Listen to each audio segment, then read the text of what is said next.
মানকাছৰৰ হাজিৰঘাট ধুবুৰী সংযোগী যাত্ৰীবাহী ফেৰীত পুনৰ অঘটন শৌচাগাৰৰ কাঠ ভাগি আঘাতপ্ৰাপ্ত যাত্ৰী ন্যূনতম সুবিধা নিদিয়াকৈ গৰাকীয়ে ফেৰী চলাই অহাৰ অভিযোগ ঘটনাৰ পিছতেই ফেৰী এৰি পলায়ন কণ্ডাক্টৰৰ ফেৰীখনৰ ভিন্ন অংশ জৰাজীৰ্ণ হোৱাৰ পিছতো মেৰামতি নকৰাৰ অভিযোগ উত্থাপন হৈছে ঘটনাক কেন্দ্ৰ কৰি যাত্ৰীসকলৰ মাজত তীব্ৰ ক্ষোভৰো সৃষ্টি হয়।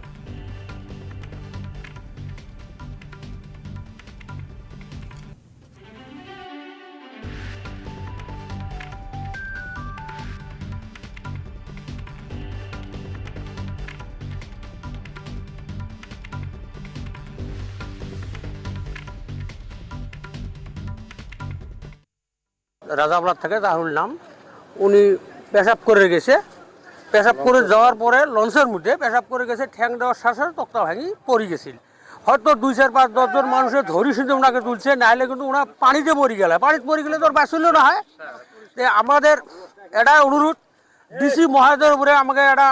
অনুরোধ উনি যে উচিত তদন্ত করি যত সমস্ত লঞ্চ আছে এই লঞ্চগুলো চিনতে সব অকজু লঞ্চ চলায় এই লঞ্চগুলো সম্পূর্ণ বাতিল করে চিনতে না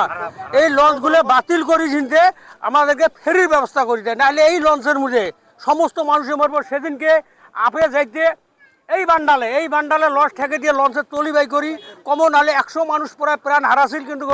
যে কোনো কারণবশত হোক মানুষের ধরাধরি করে প্রাণ রক্ষে পাইছে তো কাজে লঞ্চ চালার যেটা গাফিলতি যেগুলো না এই লঞ্চ সম্পূর্ণ বাতিল করা লাগে বাতিল করি আমাদেরকে ফেরি লাগে লঞ্চ জিনিসটা চলে না আর এই লঞ্চের উপরে আমরা মানুষের লঞ্চ এই লঞ্চের উপরে যত মাল বস্তু নিয়ে যায় এটা